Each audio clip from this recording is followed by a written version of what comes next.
Hey everyone, today we're going to take a look at the G.I. Joe Classified series, Python Patrol Cobra Officer. As usual, please like, share, comment, subscribe, or even hit the super thanks button. I do appreciate all engagement on my channel. Quick look at the box. It comes with the all paper, no plastic packaging, and we have the G.I. Joe Classified series logo at the top. Up front, the very distinct Python Patrol logo over here. Render of the figure, his accessories, and the artwork down the side.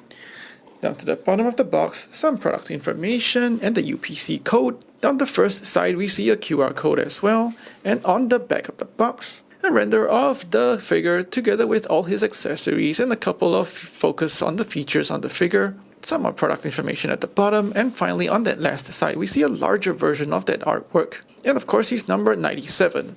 So let's go ahead and get this one open.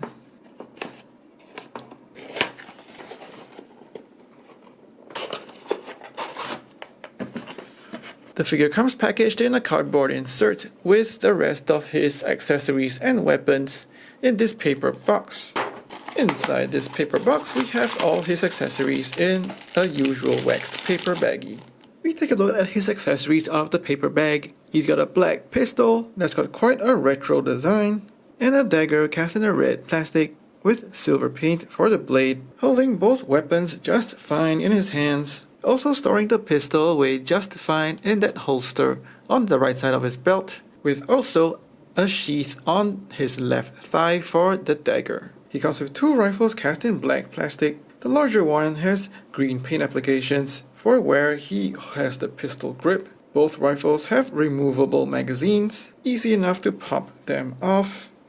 And the larger one also has a removable sighting system. Naturally also holding his rifles nicely in both hands. He comes with a rifle carrier that's cast in a green plastic with suitable texture, looking like leather, and also a sculpted Cobra logo. This one has a peg that goes into the hole on his back. So you can store either rifle on the back. The smaller one just requires you to remove that magazine, slotting the smaller rifle like so into that holder, and also that magazine into the pocket on the back of his belt. Alternatively, you could also store the larger rifle by removing that sighting system first, and then sliding that rifle into that holder with the sighting system into the other small pocket on the back of his belt. Next, he also comes with a cool set of goggles. This is cast in a green plastic, and I do believe this one is reused from the Target exclusive Cobra infantry. This time it's given a dark green paint for the eyepieces, with a very sharp and striking red for exactly where his eyes go.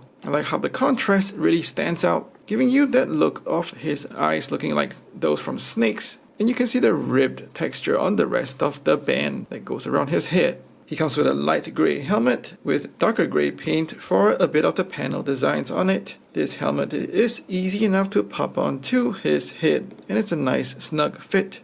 And finally, he also comes with an alternate head. The difference is this head has a textured mask with some panel design, while the default one has a simple cloth mask. Both masks are painted in red on top of the black plastic that's used for the head. The alternate head has a fairer complexion, while the default one has a darker skin tone. And there's also a darker green paint for some of the panels on the rest of his head. It's easy enough to pop and swap the head. The goggles also fit, as well as the helmet, like so. I think I do prefer the alternate head because of the additional panel detail on that mask. And of course, we're under no illusion, the entire Python Patrol range is completely reused from the mainline figures. All his weapons and loadouts are from the regular Cobra officer, and that extends all the way to the sculpting as well, with only the alternate head, helmet, and his chest coming from the regular Cobra trooper. And if you're going to compare him with the other Python Patrol officer or trooper, whichever you want to call him,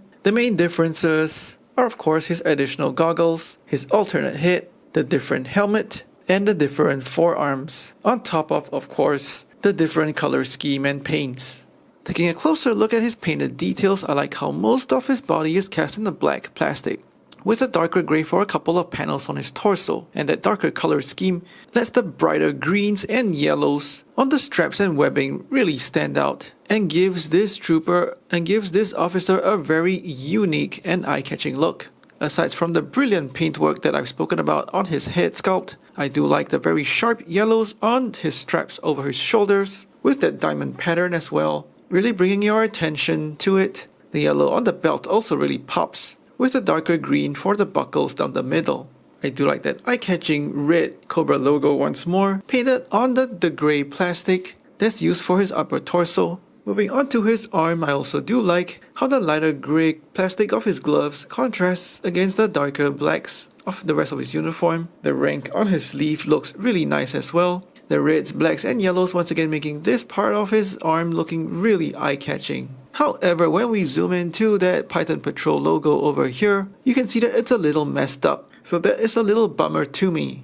The back of the figure is nothing much to speak about in terms of paint, but I also like how that red plastic of the dagger once again also breaks up and adds more colors to the lower part of his body. There are some small hits of paint on his lower body, once again that diamond pattern on his knee pads, also very eye-catching, and some small hits of silver paint for the buckles on his boots. So overall, he's got a muted color scheme on most of his uniform and his body, but I do like how the greens, reds, and yellows stand out on all of his accessories to make this figure really pop.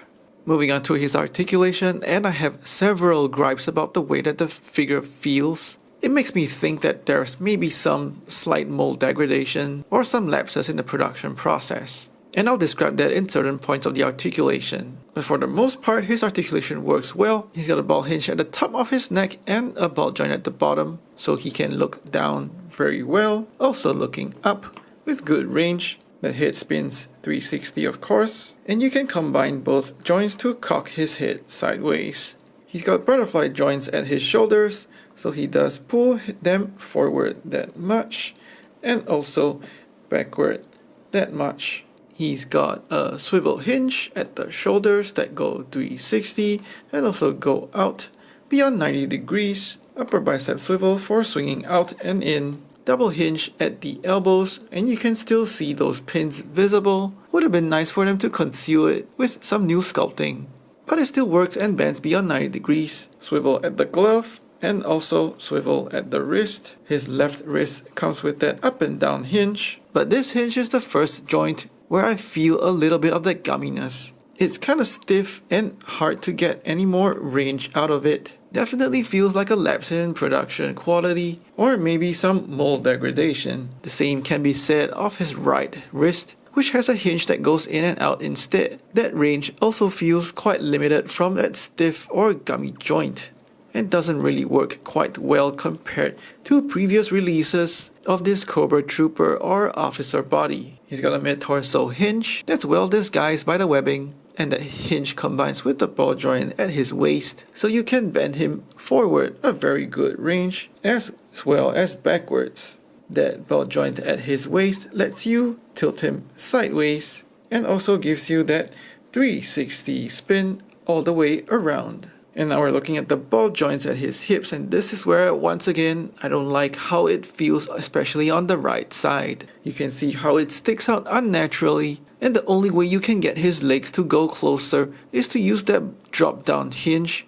But using that drop down hinge makes the whole figure kind of tip to the left, so he looks kind of awkward. That's it, the drop down ball joints do work as per usual. You can get quite good range out of them going outwards with a split, as well as the forward and backward. He's got an upper thigh swivel, so it swings out and in. Double joints at the knees, so very good range.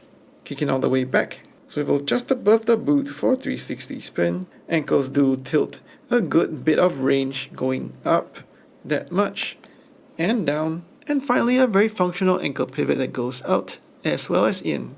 So I heated up the figure, popped off the leg at that right hip joint, and using a hobby knife, I shaved off about that much plastic. It's not much. It's just removing a little bit of that thickness from the bottom of this socket that goes into the ball joint. So this should free up a bit more range so that he can get his legs closer together. So heating and popping back his right leg, you can see that now he's able to bring his right leg much closer in a more natural looking vanilla stance without having to use that drop down hips. So the figure stands hips and shoulders level and looking less awkward. For size, he stands at about 6¼ inches, and that's about 16 centimeters. For comparisons, here he is with some Joes, and here he is looking great with the rest of the Python Patrol, looking really fantastic in their red, black and yellow color schemes. And for comparisons with other lines, here he is with Marvel Legends. This is a decent release for the Titan Patrol line, although the figure feels a little off when handling, probably due to mold degradation. The paint job is very eye-catching, and I very much welcome the goggles and alternate head. If you're collecting the Titan Patrol line like me, this is an easy decision to pick up, and even if you're not, I think the color scheme and accessories speak for themselves in making this a satisfying release. Please like and share this video, let me know what you think in the comments below, subscribe to my channel, or even hit the super thanks button. Thanks for watching, take care and stay safe.